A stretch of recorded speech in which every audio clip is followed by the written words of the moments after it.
Welcome, Year 9, to another exciting episode in the most wonderful experience of your lifetime, and that's known as maths.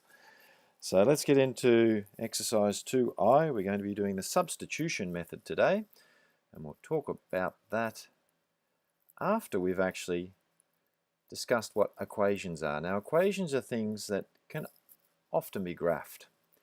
Sometimes they're a bit too difficult for us to graph at Year 9 level, but the ones we're going to be doing can be graphed. And when we're solving simultaneous equations, what it actually means is when we draw more than one graph, so we have two or more graphs on a Cartesian plane, solving simultaneously means finding where those graphs meet, the point that they meet at normally if they're lines. Now there's three ways we can do this. The first is the graphical method, the second is the substitution method, and the third is the elimination method. Today's focus is on the substitution method. We actually don't like using the graphical method if we can avoid it, because as you can see from this diagram here, it's quite messy. And unless you draw your graph accurately, how would you know that those two lines met at the point 1.4, 9.2. It'd be too difficult reading that. I can't read that as 1 point across 1.4 and up 9.2. That's way too hard. So we'll do one question that's of a graphical nature just to see what it means. Now I've drawn y equals x plus 1 and 2x plus 3y equals 8. I've actually drawn them onto our Cartesian plane. Solving simultaneously means where do those two lines meet? So if I go out 1, 2, 3 and up 1, 2, 3 and so on, because they're the only points I'm going to need, hopefully you can see that they meet at across 1 up 2, they meet at the point 1, 2. Another way of writing that solution is the x value where they meet and the y value where they meet is at 1, x equals 1 and y equals 2. We're not going to be doing the graphical method, it's just there so we can see it is another way to do it. We're going to do that later on in the year. So let's get into how we're going to solve simultaneous equations using the substitution method. We have two equations. Now we could graph each of these two lines and try and find where the two lines meet on the graph, but again, we're not using the graphical method, we're using the substitution method. Now if any of you know anything about basketball, in basketball you can make subs, and subs are short for substitutes or substitutions. We're going to be doing the same sort of thing here.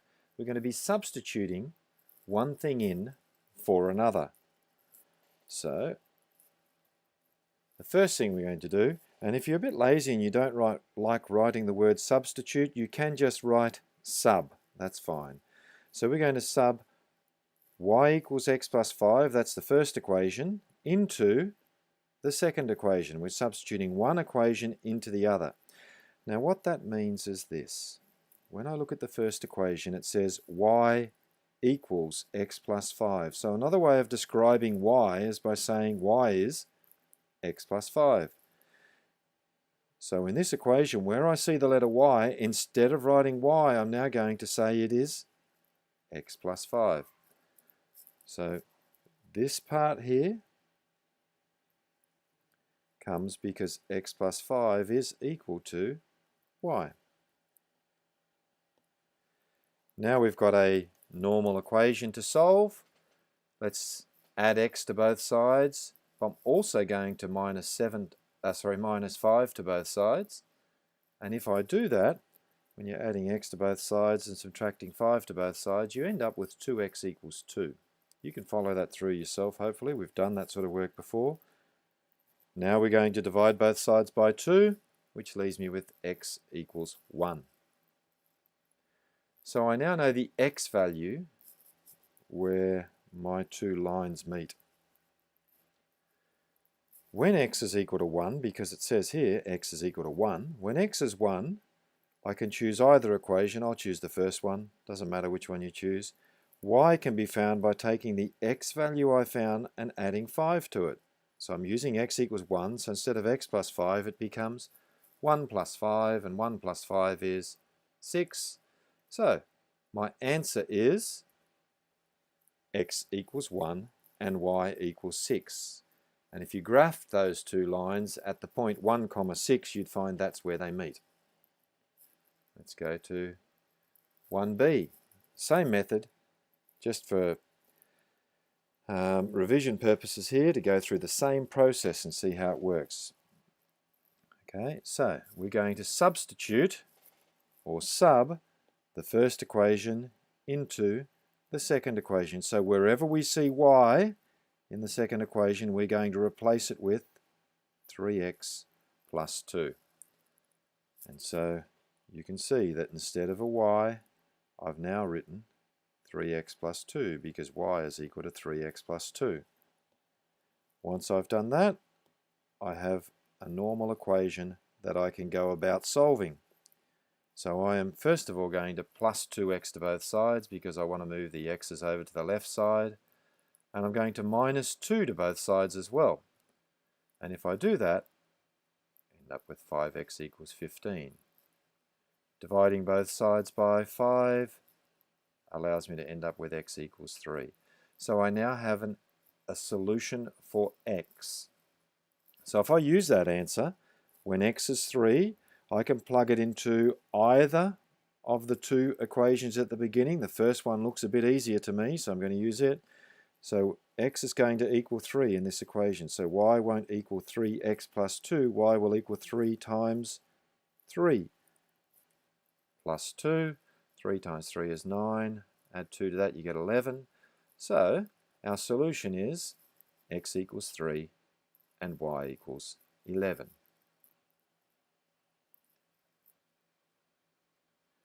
Let's try this process again with part C. A little bit trickier for this one.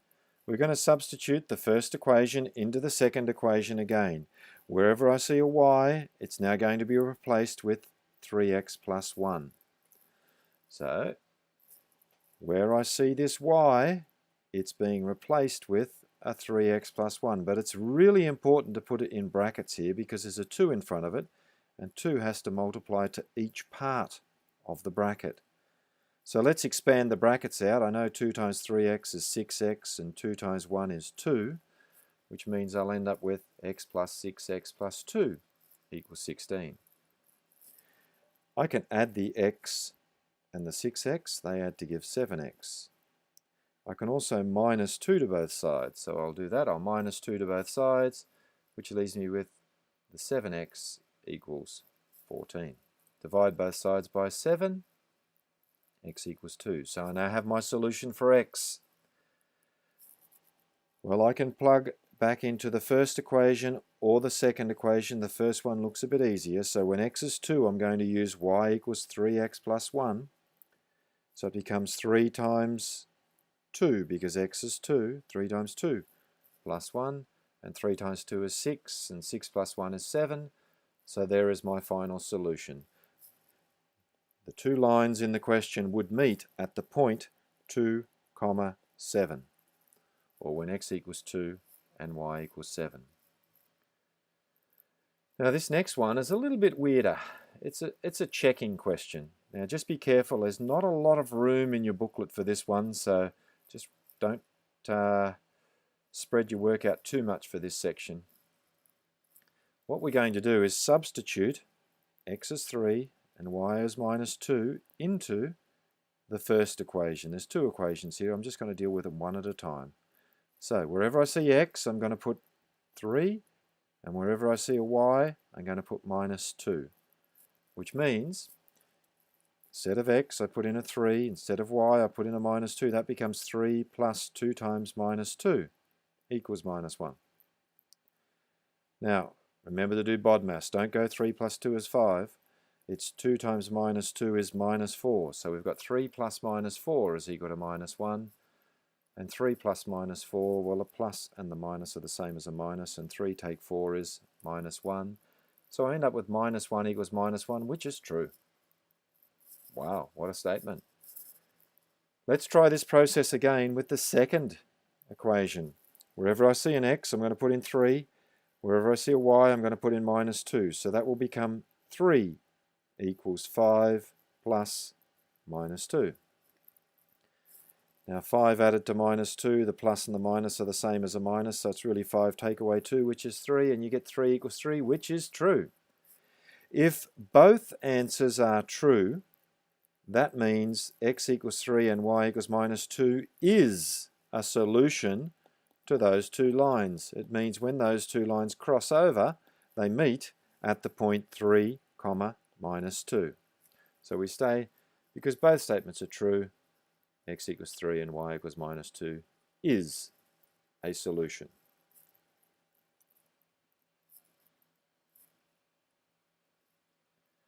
Now we're going to do a word question.